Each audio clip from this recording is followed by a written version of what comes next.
Hello, and welcome back to the Softpreneur podcast, where anti-establishment thought leaders and holistic wellness visionaries get clear on how to build a business like nobody else's business. We are your hosts, Dawn Petrin and Elisa Yakim, and we help the wellness industry's most disruptive thought leaders express their essence louder and prouder to create more profitability and possibility through our agency, All Connected.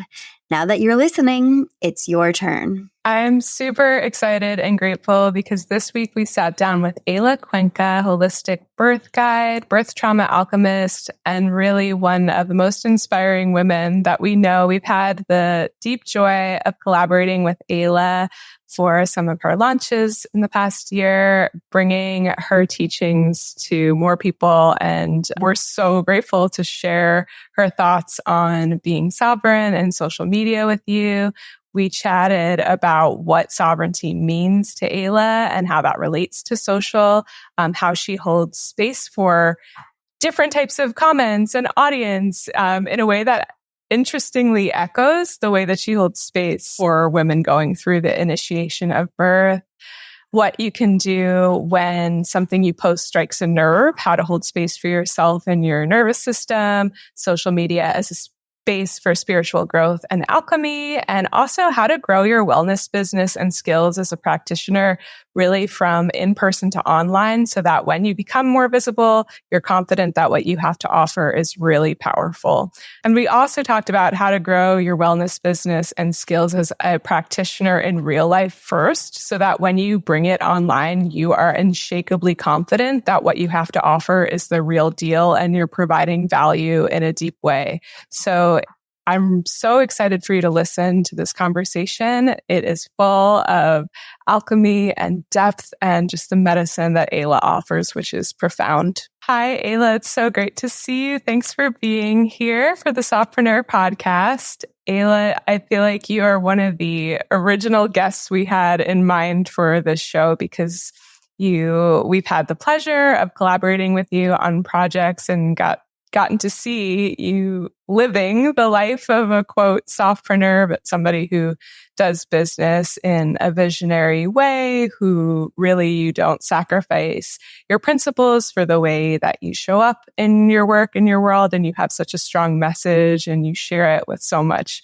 bravery and grace. And you're definitely, just a light in this whole space. So for those of you who don't know Eyla, Eyla is a holistic birth guide, birth keeper. She's the founder of Uncovering Birth. She has an incredible doula training and an incredible host of teachings around how we birth in this world. And I will let her speak to that a little bit. But we like to kick things off around here with this question. Eyla, do you have a spiritual practice? And is there anything you would like to share with us about it? Thank you for having me here. It's really an honor to be here and sit with you both because we have worked a lot together and I love being in all the different dimensions of what you two create together. So thank you. My spiritual practice, I would say, has shifted like so much over the course of my lifetime. Like I'm always reinventing the way in which I connect to myself. And I would say what's been most consistent over the last few years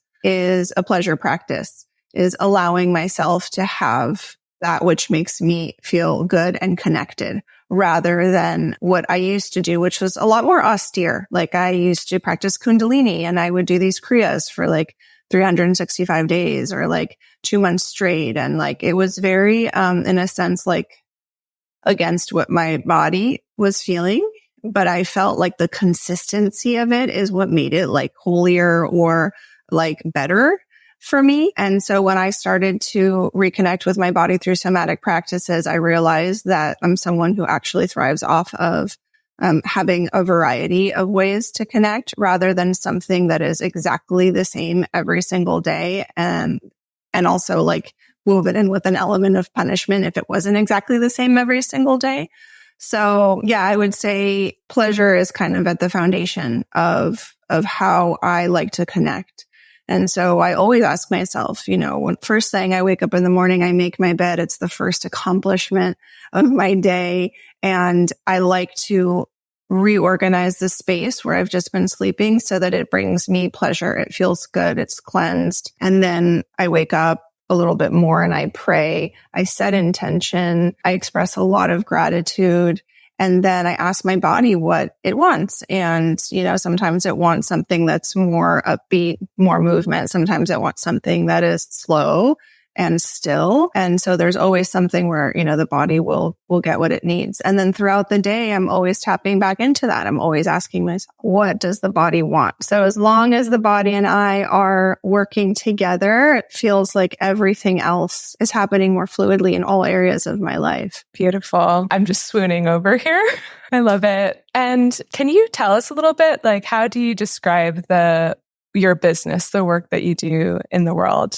So I started out really identifying, I guess, as a birth doula, someone who was really classically holding space for women in the arc of their pregnancy and their birth and their postpartum.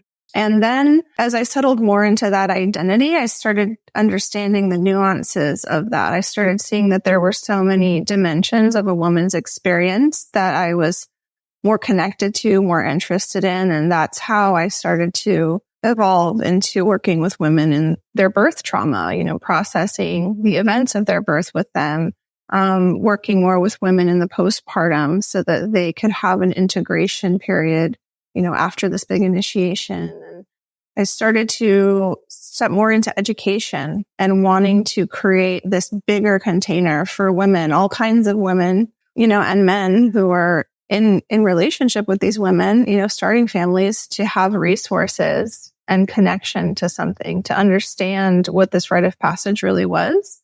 And so I'd say now I'm in a place where it's primarily education and some one-on-one work, but it's really trying to serve the bigger shift in our collective perception of birth as an initiation. Yay. I love that. And that streams so well into something that we'd love to ask our guests, which is, what is your vision for the collective? What are you birthing? What are you birthing and holding space for what you see? Yeah. So what I've noticed over the years is that we have, as humans, a lot of really expert ways of creating these prisons for ourselves in various regards. And so one of the vision that I have for the collective is that we can finally start to see that the prisons are self-created, and that as soon as we decide we'd like to be free of them, we can be free of them. There is nothing that we really have to do outside of our own experience to free ourselves from those prisons. It's just a matter of deciding that we want to or not. And it's just a matter of knowing how to draw that exit door. I don't know if you remember in the movie Beetlejuice where they would draw on the wall with the chalk to create the door. And then it would literally turn into a door and they'd open it and they'd go into another world. Right. And so for me, it's handing over the chalk and saying you can just decide to create the door here. And so I've found that birth as a topic is a vehicle for that process, but it's not, when I talk about birth, it's not we have to go into birth itself, but everything surrounding it is what can give us that access to that chalk, I would say. Yay. Okay. I love this so much. I feel in the circles we travel in, the sort of freedom, sovereign-minded people, we talk a lot about the matrix, exiting the matrix. But this metaphor of Beetlejuice's chalk door, I feel is something that we should start playing into in our circles as well, because that is the matrix, you have to be, someone else has to initiate you out of it. Someone else needs to undo your tube or give you the pill or what have you. And I have to say, Beetlejuice was one of my favorites growing up, but it's been a long time. And you just brought me back to a core memory. And I feel we should play with this metaphor a lot more. Maybe not in this moment, but I feel that is something really fun that we should sort of, reclaim. And what you were just speaking about really, rings true to me about something that we've been chatting with our guests about, which is, so social media, we're all entrepreneurs. We are, and this is a podcast for, spiritually minded, entrepreneurs, and, also a podcast for freedom oriented people. And a lot of us have, I had this download the other day that a lot of us have like victim conscious mentality around social media, around Meta, around one having to like play into like big tech overlord, big brother stuff, but also around like having to show up and thinking that we have to do it in a certain way. And I love the way you do social media, and I love the way like we've worked together, like weaving with you in your social media. And it's been so cool to witness, like when you take a stand against something, your social kind of like blows up, right? Does that sound about right? Yeah. Yes. So this isn't for everyone, obviously. And, also like, I feel like your spiritual practices are like so subtle and mature right now.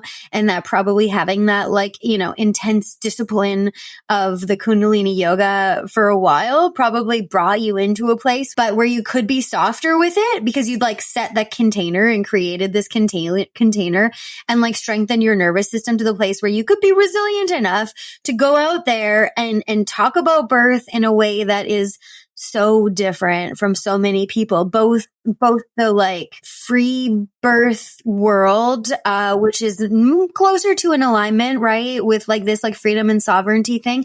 And then also definitely sort of the modern mainstream medical matrix. So yeah, I just want to underline that like I have witnessed you taking a stand against and for, but against sort of like these narratives, and it really like blowing up your social. And my question for you is like, what happens to your nervous system when that happens? Like when you're being called out or people are sort of upset at the same time. It's like you're growing and you're upsetting people at the same time. So is there anything that you can like share with us about that for listeners who might want to take a similar approach sometimes to their social? Yeah, this is the first time that I ever really noticed my nervous system completely dysregulate when I created a post that was very controversial. So it's interesting because it was about 5.5 years ago, and I created a post that as people were getting really angry in the comments and sending me DMs, there were also people like within 2 hours, someone had taken the 6 slides, translated it into Arabic, created their own post, translated the caption, and then was like posting it everywhere. And then someone in Istanbul took it, translated it into Turkish. So it was like, I saw that people were like, whoa, like, it's not, and it wasn't a concept that's like out of this world. I was just talking about the dangers of not breastfeeding. And like somehow like people were claiming it, repurposing it, posting it. And at the same time, people were really upset. So my nervous system was like, oh, I didn't expect that I'd get over 200 comments on this post within an hour. I didn't expect that people would want to translate this into another language and bring it into their cultural context. Like I didn't post it with that intention.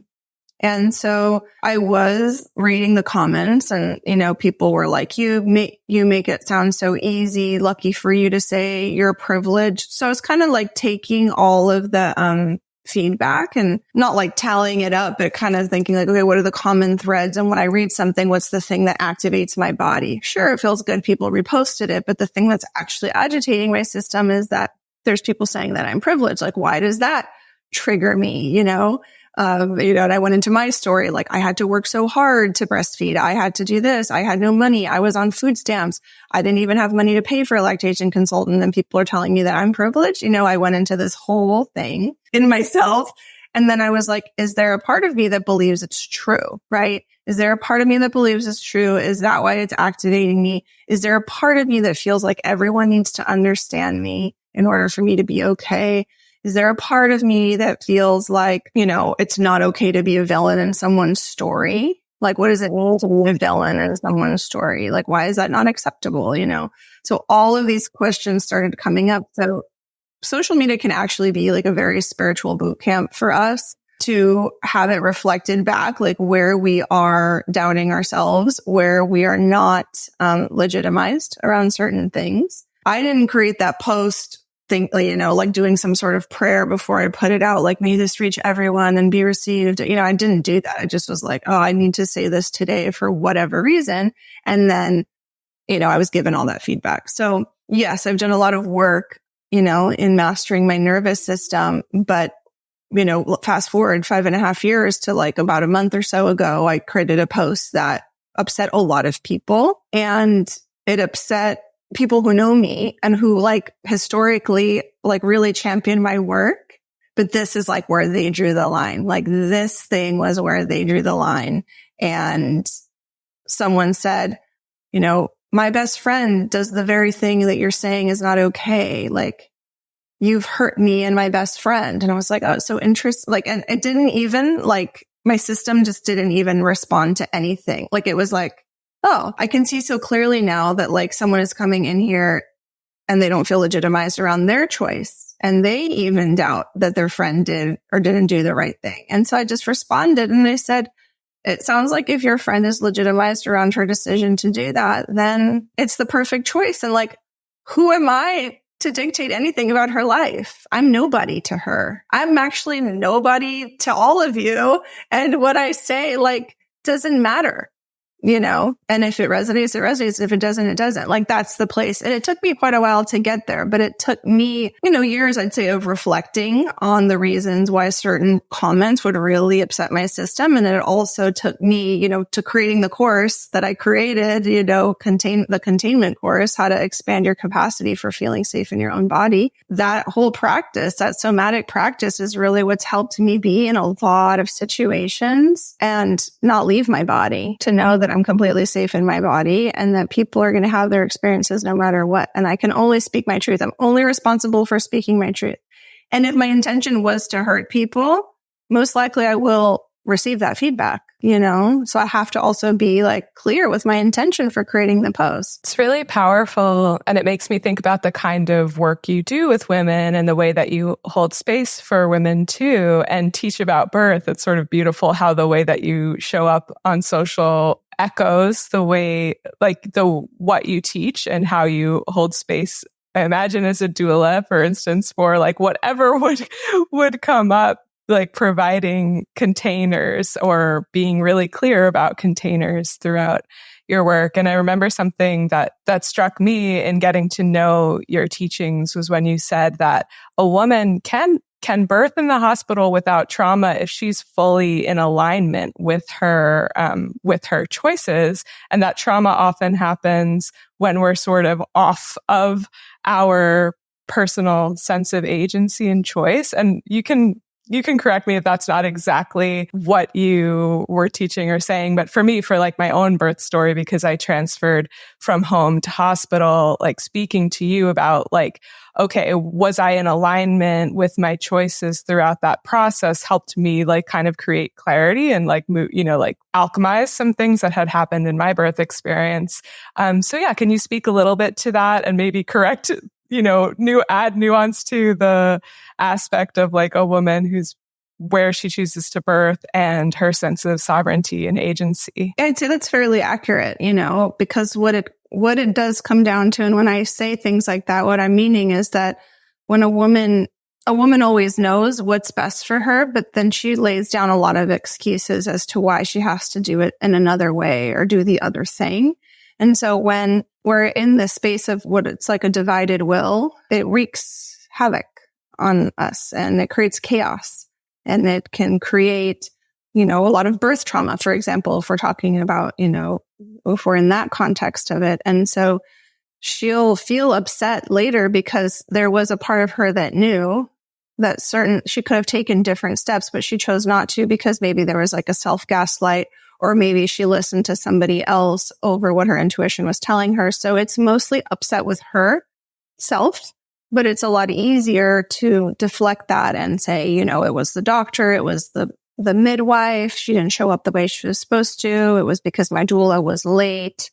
It was because, I don't know, so many other reasons besides not taking ownership, right? And I can use a specific example of a client I had who contacted me postpartum, and she wanted counseling on how to address a legal issue with her midwife. And that's what our session was about, I'm not an attorney, like full disclaimer. I just she wanted to understand what could be possible legally. So within my capacity, and wheelhouse, I was able to share things. But as I heard her story, I realized as she talked about her pregnancy, every time there was some sort of milestone, she's like, it didn't sound right, but, I trusted, or it didn't really sit well with me, but, they're the experts. I felt like I wanted to do something a little different, but, my husband, so it's like, there were so many instances where she self-betrayed and went against what she wanted. And so I led her away from a lawsuit and into a place of accountability, and that what this birth ended up showing her was that there were many opportunities to honor her needs, and she chose not to take them because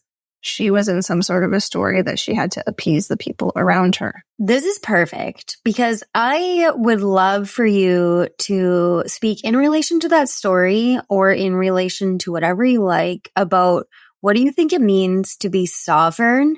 And then I would love for us to apply that to marketing and social media, because I think a lot of us, it's just coming back to this victim consciousness thing. And you were as you spoke about your client, it's we don't even know how to own our choices or give ourselves the ability to choose a lot of the time. Right. And so, yeah, can you just define, because I know how you define sovereignty and I love it. So I wonder if you can define that for our audience today. Yeah. I feel like every day, my definition of that word changes. I don't even know at this point. It's so yeah, for me, sovereignty is being able to see where you have agency in every situation. Whenever you're on the edge of feeling like something is out of your control, you give yourself a reality check and realize that you're absolutely capable of shifting either physically, through your perspective, energetically, or even an action that you could take, right? There are so many possibilities for completely shifting out of this space of feeling trapped or constricted or confined in any context. Sometimes it's a lot easier, right? Let me get up and walk out of the room. That's simple. Sometimes it's, leaving a situation that feels really complicated. There's no way to leave right now because, XYZ, right? All these people are, attached to this and I have responsibilities and it's impossible to leave, right? That's the story. What steps could you take to make it possible to leave? And maybe it's not an overnight sensation. Maybe it takes 3 months to exit from this party. However, you have the capacity to do that. So what we can learn when we're reflecting on our sovereignty, is what am I getting out of the story that I'm trapped? What is that story offering me? Is it, feeding my identity that I've always been someone, right? When we think of the energetics of money, for example, oh, that's for the rich. I've heard people, oh, that's for the rich. That's a rich person thing, right? No. If I make money, I'm going to be bad. Because rich people are bad. They don't give. They're not generous. Okay. So why does it serve you to remain poor? Right? How is it serving you to remain poor? Because if you really want to help the needy, you're not helping them by staying poor. It would actually benefit you to become rich and help them. So what does it do for your identity to stay in that story? And what I've found is that people have a lot of loyalty to their family story, for example, right? That's where we come from. That's where we learn about money, about business. For the most part, that's the foundation that's built for us. It's how our family approaches finances and entrepreneurship or, being in a 9-to-5, right? We learn a lot about that through witnessing our parents. And so if our parents never really made it out of that rut or they stayed in a story, the way that we stay loyal to them as children is by kind of repeating a version of their story. And so, I had a client who her grandparents were in the Holocaust and, her parents had to, suffer a lot because the grandparents made it out of the Holocaust and they barely, were surviving in New York. And then her parents, they all lived in one bedroom apartment. And she as the grandchild was able to go to college and she has all these great ideas and she's an artist and she starts these businesses and they always plummet and crash and she can't get them off the ground. And so I was like, well, what does it feel like? Like, what would it feel like if it just worked out for you once? Like, how would it feel? And she's like, I would feel so bad because like, what did I do to deserve success when like everyone else before me had to suffer? So she answered her own question, right? She answered her own kink of like, I can never be more successful than them because of what they had to endure for me to even be here. So that's what I mean when I say loyalty to a story. And this applies to birth, this applies to our business, this applies to money. It's like, yes, our parents say, go out there, be successful. I want you to be better than me. But as a child, we want connection and we don't ever want to really surpass our parents, right? We're not in competition with them. So we kind of either hover around where they were or maybe stay smaller or self-sabotage so that we're never, bigger than them and they never, feel, that feeling of not succeeding the way we did. And this is all unconscious. It's like maybe people listening to this are like, oh, I would never do that. That's not why my businesses fail every time I try. But if we reflect on it, just think about the loyalties you have to those that made your life possible. It's amazing. I was like, literally, Dawn and I were talking about this kind of patterning earlier today. And it's so when somebody identifies a loyalty, like that's, let's say something that's keeping them, they're deciding to stay small or stuck in an area of subconsciously, perhaps, where would you take them once they kind of determine that pattern or find the loyalty? I would ask them, how, like, to be grateful to the loyalty that they're about to release, right? So it's like when something appears for us or it presents itself and we're ready to be done with it, we should be in gratitude that it has kept us safe for so long. It's, allowed us to survive for so long. And we have to now commit to the possibility that a new identity exists, right? And we have to reclaim a loyalty to ourselves. This happens a lot too with children who really caretake their parents and then want to be in relationship, with a partner. It's like, are you able to now actually step into the relationship? Because now you're caring for someone who is your equal. You're not in the parent role as a child, so I would invite them to now decide, after expressing the gratitude for the loyalty, deciding that they'll be done with it, now decide and commit to the new story that they want, the new identity that they're ready to create for themselves. Yeah, so perfect. There's such a connection between love and money, and then our businesses, our like outer world or external world and our internal world. And I really feel like in this conversation, you're like bringing that out in a way that can be maybe empowering that it can be empowering for our listeners. So may I ask, when it comes to marketing yourself and your program, actually, I guess I have two questions. So I'll start with, you were a doula doing one-on-one work, and then you moved into teaching. What was it that brought you into the place where it made sense to become a teacher of birth work as well as a worker? So pretty much after like 2 years of doing the doula work was when I started realizing that like just showing up for a moment in time in this woman's life, like wasn't satisfying my bigger need to make a collective shift. And so with education, I could reach more people at once. And so I certified to become a birth educator and started teaching classes like 20 to 40 people in my living room, like packed them into my house. And after doing that for about 2.5 years was when, actually 3 years was when we went online because of 2020. And so I was like, what's Zoom? And then overnight, like within 2 days, I took my slideshow, my materials, everything. I put them up online and I started teaching the classes online. And then I started reaching an audience far beyond where I lived. I started having students from Australia, in England and Italy, in Latin America and Canada. And it just kind of blew open for me in that sense. And then it didn't make sense for me to go back to primarily just being one-on-one, because now I saw people all over the world being able to access a type of sovereign birth because I was online, And so when I saw that happen, I said, okay, there needs to be more doulas, in an alignment, alignment with my philosophy, which I know is supporting so many women and men. And that's really how the doula training was born. And I know that so many people were like telling me like, you're going to cannibalize your business if you train other women to do the thing that you're doing. And I was like, not really, because like that woman is completely different than me.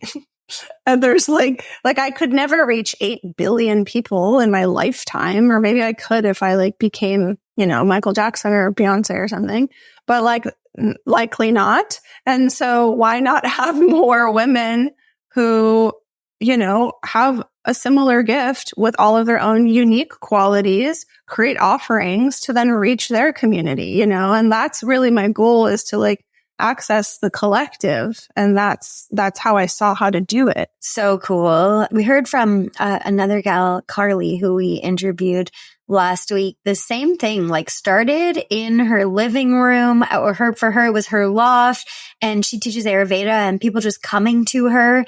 And and then 2020 hit and it had to shift online. And now I think a lot of people think they need to start online. And so I just want to underline and highlight, like, you had already been doing this one-on-one in person and or teaching, like birth educating to groups of people in person prior to going online. So I wonder, how do you think that served you when it came to having an online business instead of in person? Oh, like there is no greater teacher than being in like contact with a human being, like in physical space, like as much as we're connecting energetically right now online, and like we build relationships and friendships with people we've never met in person. There is something so different because we're animals. We have animal bodies, right? So being in the same space as another human being gives us, like, we have all these practical steps, right? And we have the formula for how to be the doula, right? It's like taking it into the space with a person is completely different than like offering text support. I remember like my ex-husband, he's a graphic designer. He's an industrial designer, but also did graphic design. And he made me these little business cards with my offerings. It was my first year. And I just spent like months driving around to different offices, meeting people, shaking hands. Some people were like, I don't even know what this is. And I was like, a doula is this, and that's how I formed relationships. Like I invested time and energy and sweat into making human connections. And one of the reasons my business really grew is because people had seen my face in real life and they were referring me. And there's nothing more powerful than a testimonial from a real human being. So that's really how I was able to take it online. I was kind of pushed to take it online because of 2020, but I wouldn't have had the momentum and the confidence had I not already been doing that in person. People are really, I think, like they have a business idea and then they're like, okay, it's time to work smarter, not harder, right? And like before they've even built something of substance. So I think that's where a lot of people get stuck in the entrepreneur game with the online world, is that, and it's not that you can't have like overnight success with just starting something and being online, but I'd say for the most part with these types of more personal services, it's important to have the in-person connection. And I've also noticed that over time, I've realized that for me, it's all about results. Like I used to think like, oh, I'm putting in hours and that's why I'm making the money. And I'm like, no, I'm giving people actual results and that's why I get paid. It's not about the hours put in. If I give someone amazing results in 1 hour, that's incredible. And sometimes, it takes 10 hours to get the amazing results, but I'm focused on the results, the outcome, rather than like the process. And I think that's where people can stay in kind of like a lower income bracket, is because they are like, it's old school. It's like the more hours I put in at the office, the more money I'll make, the more hours I clock, kind of a thing. But I think an entrepreneur can only really be focused on outcome. Okay, I want to pull 2 things out of what you just said, which is one, to any of our listeners who are just getting started with, especially like with a wellness coaching business or something that really involves other human beings. First of all, it might make sense to do some stuff in purpose or on purpose in person. Go on, knock on doors and meet people. We speak about this in our coaching program. Like, y'all, maybe you should go talk at a yoga studio or go to a naturopath or something that's in alignment with what you do, but isn't exactly what you do. Oh, actually, I guess I'm pulling 3 things out from what you said. So 1, it's okay to go in person. 2, can we let go of the idea of scarcity and that, like, if I teach you to write copy, you're going to steal all the copywriting jobs from me? Or if I teach you to be a doula, not me, but you, then there's not going to be enough doula work for me. So I really want to underline that. Like, when we come from a place of service to the collective, we get to do big things. There's so many people in the world and we're all going to approach it a little bit differently. Yeah. And then the last thing I want to underline here is that it's not about how much time you put in, although sometimes it takes a lot of time, right? But really is about getting people to that place that they came to you for. So I think all of that is super important and beautiful and such a good lesson for an entrepreneur in any stage of business, but also any type of, service-based business or creative business. So thank you so much for that. I would like to ask you when you started building your online presence and what it took for you to take off online and start seeing more people coming towards you than just like, in person in Miami or what have you. I started getting really comfortable with being seen, of course, because I realized that like there was something like, okay, I can go in person to meet someone and it's just me and that person. But then if I were to put myself online, a lot of people can see it. Like a lot of people have access, to my face or something, and am I feeling like really actually comfortable with that? And so there was some work to do around that, as far as really going online.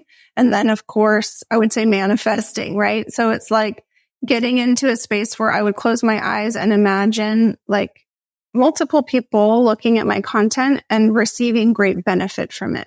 Like I got into this frequency where I would imagine the person looking at what I was creating and like either saying, wow, like I see things differently now, right? And so when I really attached myself to the value that someone would get, I could start imagining like 100 people, watching it and getting value, like even if, I made like $5 off of each person watching it, those were like an amazing $5 to make because the person was getting so much value. And when I started getting more into the frequency of it improving people's lives, I started getting really comfortable with receiving money because I think at a certain point I was like, who am I to charge, $5 for this little offering when like someone's just paying me? Is it really valuable to them? I had to really get behind the value of what I was offering. So I'd say, and as far as the manifestation goes, it was about really visualizing that value was being added.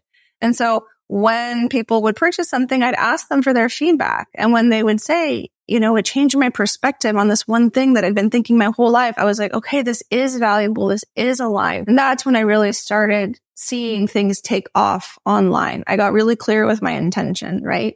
Like my intention was not about making money and surviving. My intention was about adding value. And if you feel like what you're offering isn't authentically adding value, then just take time to reorganize yourself until you see the value in what you're doing, And sometimes you're like, oh, okay, I see 60% value, so what do I need to do to get to like the 100%, and that's when you can say, okay, now I'm cool with receiving money for this. Whoa, that is so deep. I love it. Thank you for sharing that. I'm like, ooh, I need to do this on our own business. Yeah, it's like really dialing in. It comes back to your offer and your audience, and ultimately like the content you started to create wasn't like, this is about me, like having eyeballs on me just to be me. And I think that's where like personal brand type things maybe we get confused that like, to be an influencer means I should be like a micro celebrity and just like, like people should love me just for being me, which is great. Like the more you are in your business, like the more you show up as yourself, like Eyla, you sharing like polarizing or innovative, having an innovative approach to social. I think that's just generally also like that's authentic to you for like, I know the word authentic, is that an authentic word? I don't know, but like bringing it back to like, not just like having the TV show for the sake of the TV show existing, but to say like, I want to share something here. I have a vision for the collective.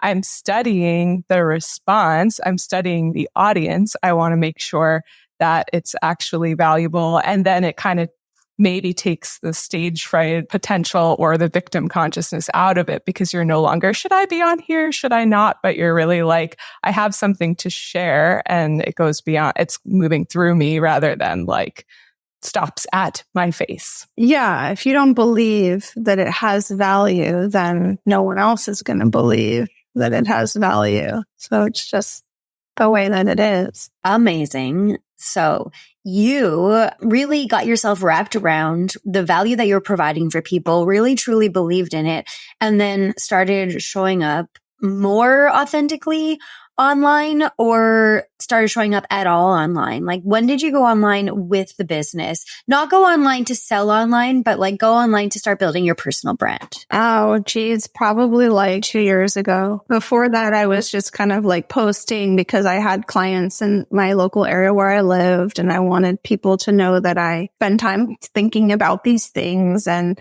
that I would make a post and say, about breastfeeding that was kind of controversial, and then say like, here to support you. So it was really just to promote more local business. It wasn't really about being like a voice online. But then when I started really locking into the value of what I was offering and seeing that there were people beyond my local area that I could reach, it started, I guess, to become a brand. And yeah. Okay, amazing. I mean, we met you like a year and a half ago. So it's like, that's interesting. We're actually like been along for a lot of the journey.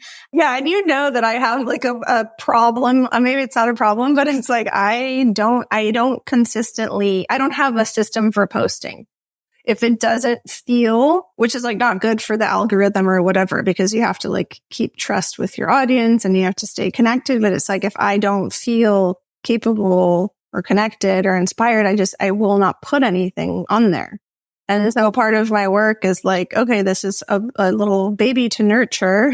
So like, how do I nurture it, that in a way that feels authentic? And then sometimes it's like, I'll make 5 posts in a week and then there's nothing for 2 months.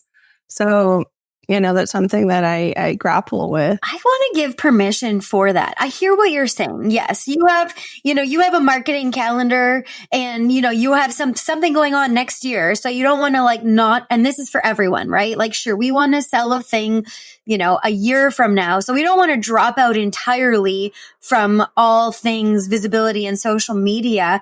But I think that this is where a lot of this like victim consciousness or our stories come from, when we're like, I have to post 3 times a day or, 5 times a week in order to stay in front of people. And what we've witnessed with you is like, you could drop out entirely. Come on, be so fully yourself that all of a sudden you're like polarizing people strongly in both directions and pulling people towards you. Does that feel about right? Yeah, it feels right. It's true. And like what I've noticed though, is that sometimes people are like, oh, I haven't heard from this lady in like a month. And all of a sudden she's like dropping this bomb, where it's like, I sometimes wonder, like, is it worth it to create this like kind of daily or, multiple times a week habit of connecting in a way so that it doesn't feel like a shock?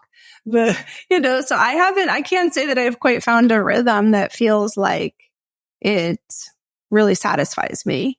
But for now, it's, it works. So I love what you said here about like connecting. And I think this is a way that we can be more sovereign in terms of like meta, social media, all that BS, is that if we look at it like going out into our community, knocking on doors, making friends and shaking hands and really connecting, it might feel nicer and less like I have to do this or I won't have a business. And I want to give our listeners permission to also let their intuition pull them towards posting. Because what I've witnessed with you, I mean, on Mother's Day this year, you made a pretty, like, hilarious to have it on Mother's Day. You made a pretty polarizing post, right? And we were working with you on a launch at the time, and I was like, whoa. And I remember you messaging us on Telegram and like, oh my gosh, like, what have I done here? I just felt called to do this. But that post, I mean, this is something that we believe and we're trying to see in our own lives, partially with this podcast, actually. But it's like when you are yourself and when the muse strikes and you run with it, the people who fall away are likely to have never really been, you know, your people anyway. And then that polarization is going to pull the people in who they've been like waiting on the sidelines for you to say that thing that really struck with them. Oh yeah. I mean, I got so many DMs of people. Over 50, which for me is a lot. It's not like I have millions of followers. But so for me, it was like a lot of people to directly message me and say, I've been waiting for someone to say this online. Like nobody will say it. Like you've risked everything, kind of a vibe, you know? And yeah, I guess I don't know. It felt like I saw all these Mother's Day posts and I was like, no, like this thing is not getting talked about and this is a good time to talk about it, you know? And, yeah, I did have a moment. Or I was like, is this going to like deter people? And you said like, no, it's the people who would have ever purchased something from you are the people who stay because they're aligned with your philosophy. And the people who left were people that would have never supported your business anyway. I don't think that following me on Instagram is really supporting my business, right? Because there are people who follow me, but then like they don't really engage. They don't, you know, they're kind of, yes, it's a form of support, but really they're there to see what they can receive. It's not an exchange. I don't consider following me doing me a favor, right? So it's like, they're kind of siphoning energy. And where is the point where they actually commit to education? And that post did not affect your launch in a bad way, right? No, it didn't affect my launch. I think I lost like 400 followers. But the launch was totally fine and successful. I love this because it also feels like maybe in those moments where you step away or you get refreshed, like it feels like you give space for these maybe downloads to come in of like this right now, because you're one of the entrepreneurs too that I witness and really admire for like, it really feels like you build your business like you're a creator, a creative, an artist. And like, I think a lot of people who are entrepreneurs in this space identify with that. And we don't want to be boxed into like, I need to post my 3 days a week and water down. Sometimes it might feel like you're watering down content just to feed the proverbial beast or the beast. So I wonder if there's an extent where it's like you're like observing or witnessing the zeitgeist and then you're like, go right for the jugular. Yeah, I guess I see things like as I'm on my own journey, the way that I can create is just by expressing like what's happening in my own journey, you know? And so I had started, for example, reading this book called The Primal Wound, which is all about the pitfalls of adoption, like the psycho-spiritual pitfalls of adoption and how something so philanthropic actually has really catastrophic implications for a human being. And so I'm all about, like, as an anthropology major, like how collective thought is formed based on rituals, and how collective belief actually starts to shift society, you know? And so, you know, we have this idea that this thing is quite altruistic and, you know, philanthropic, but then when we kind of go behind the curtain, we see the implications. And so I'm going through my own process of like finding out about my biological father, you know, as a teenager and like the shock and the spiritual damage that it, you know, it felt like it caused. And then I see something on social media and I'm like, oh my God, like, look at this. It's related to the process I'm going through my own life. Let's talk about it. You know, it's never like, this will sell me a class or something. Like, who is going to buy a class when I'm talking about like, you know, gender politics, right? However, I think that authenticity, or I feel that authenticity of it just being so real for me. It's not something that I do to feed the beast. It's not something that I do because I'm like, oh, the masses will enjoy this gladiator fight. It's more like, oh, like I'm going through a process and maybe someone else is too. And will this add value to them to know that I'm a real human being who like also has pain and suffering and alchemy and transformation? I don't go on there as like a, personal soapbox for my struggles, so to speak, but I do let them know that I'm human, that I don't often speak on things that I haven't experienced myself. Okay. So this is a question for you. Do you think your containment course could serve people who are feeling victimized by social media and or people who would like put a polarizing post out there and then need to be able to hold themselves through it? Yeah, totally. Totally. Because in the containment course, there are a lot of exercises that are super simple. Like you can do them sitting at your desk. You see the post, you start feeling all the things, and then you do a scan in your body and then you actually create that charge. It turns into this ball of energy. And then we talk about what to do with that ball of energy. And then eventually you open your eyes and you realize it's just like has like nothing to do with your actual safety in the world, so it's just a way of shifting perspective quickly and getting really legitimized around your needs, right? You have a need to express this and put this up. And that need to do that is so much more important than, this one thing, right? This one little thing you're seeing on the internet. So yeah, that's just one way that the course helps. And I give that course to my doulas as part of the training, and all of them realize where in their lives they become deeply destabilized with getting any pushback. We don't realize how destabilized we get with pushback, right? And so in all areas. And so it's very helpful. I would say someone who's trying to get out there more in social media with their voice and their newsletters, whatever it is, being able to hold all of the things that come with what's reflected back to us is just really key to have stamina as an entrepreneur, because it's a long game. Entrepreneurship is not like typically not an overnight results kind of path. There's a long game there. And because a lot of it does have to do with credibility. Okay, amen. We will definitely link to the containment course in the show notes. Elisa, is there anything else you want to ask Ayla before we close, before we move on? Ayla, what would you say to the entrepreneur who is on the fence about whether to show up on social and how? I would say if you're considering showing up on socials, you're not sure, like you're feeling uneasy about it, I would practice really low stakes ways. And that could be something like in your household with someone you live with, right? Like expressing a need without expecting anything in return. So it would be really great if you could lower the volume because it's just too loud for me, right? Someone has the TV going. And then you're probably usually you'd say it by just being like, oh, it's so loud, waiting for them to lower it, expecting that they're psychic, right? So how do you walk over in your system and your body and say this is feeling super loud for me. Are you available to turn it down for the next hour? And most likely the person's going to be surprised because you never talk like that.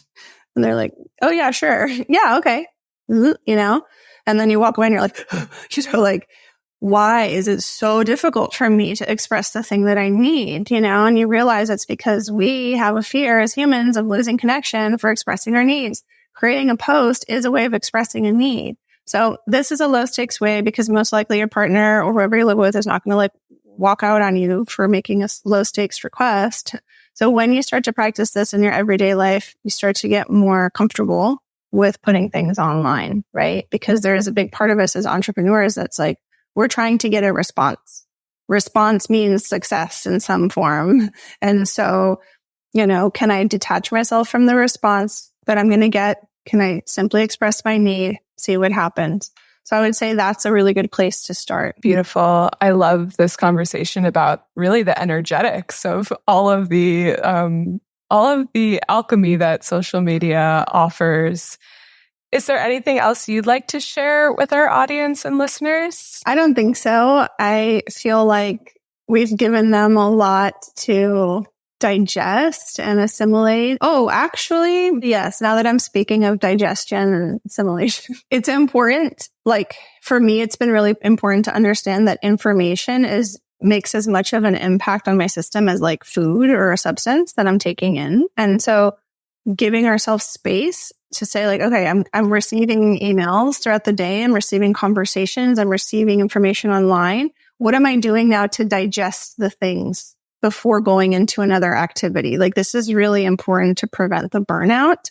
And so what do you normally do to digest? Maybe you go on a walk, or maybe you sit outside in the sun to like photosynthesize and alchemize and allow those things to settle where they need to. So that's like my tip for long game success, is to see that all information is being digested in the same way food or liquid or anything of any kind is. Brilliant. Eyla, you are so smart. And we are so grateful for you coming on to the podcast and letting us throw questions about social media and birth work into one place.